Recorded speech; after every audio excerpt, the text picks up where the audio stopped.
দিক থেকে মূল ভেটোটা ছিল যে ডক্টর মোহাম্মদ ইউনূস কেন, why not any other person. Doctor Mohammad ইউনূসের নামে মামলা আছে, তিনি একজন কনভিক্টেড পারসন। একজন কনভিক্টেড পারসন আসলে কিভাবে একটা দেশের প্রধান উপদেষ্টা হতে পারে? আওয়ামী লীগ একটা লোককে একেবারেই দেখতে পারছে না, এবং বাংলাদেশে তো আলটিমেটলি 30-40% পিপল আওয়ামী লীগকে সাপোর্ট করে। এই 30-40% পিপলের মতামতের বিরুদ্ধে গিয়ে একটা লোককে প্রধান উপদেষ্টা করা উচিত? সেনাপ্রধান লাস্ট আমাদেরকে বলেছিল যে আমি বুকে পাথর চাপা দিয়ে এই সিদ্ধান্তটা মেনে নিচ্ছি। আমাদের এই দীর্ঘমেয়াদী পরিকল্পনাটা করতে হতো যে যখন থেকে আমরা ফার্ম ছিলাম যে শেখ হাসিনাকে চলে যেতে হবে, তারপরে কি হবে? আমরা তো আর শেখ হাসিনা চলে যাওয়ার পরে দেশটাকে ছেড়ে দিতে পারি না। তো এই জায়গা থেকে আমরা দেখা যায় যে এই চিন্তাটা আস্তে আস্তে আসতে থাকে। কিন্তু ওই সময়টাতে আসলে এটা বিশ্বাস করাও কঠিন ছিল যে 5 তারিখের মধ্যেই হয়তো হয়ে যাবে। আমাদের তো এমনকি সশস্ত্র অভ্যুত্থানের প্রস্তুতিও ছিল। 5 তারিখ যদি আমরা সফল না হতাম, হয়তো আমরা অস্ত্র তুলে নেওয়ার ঘোষণা দিতাম। এবং নাহিদ ভাই ভিডিও বার তো রেডি রেখেছিল, আমিও কি ঘোষণা দিব সেটাও রেডি ছিল। তবে এর আগে আমরা এটা অনুভব করি যে পরবর্তীতে আমরা আসলে দেশটার আসলে কি হবে শেখ হাসিনা চলে যাওয়ার পরে।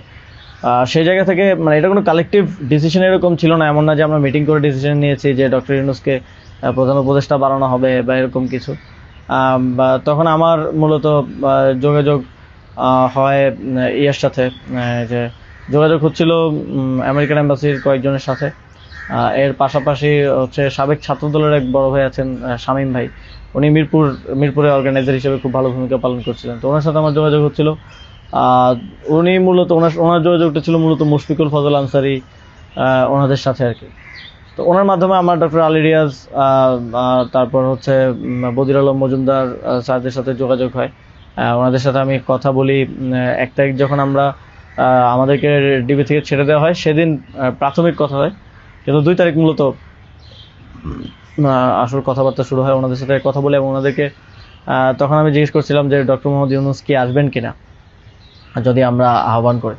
তো সবার একটা কমন কথা ছিল উনি আসবেন না, কারণ ওনাকে এর আগেও তো অনেকবার চেষ্টা হয়েছে আহ্বান করার। ওই 24-এর নির্বাচনের আগেও একটা আলোচনা ছিল, এবং এর আগেও 19 সালের দিকে একটা আলোচনা ছিল।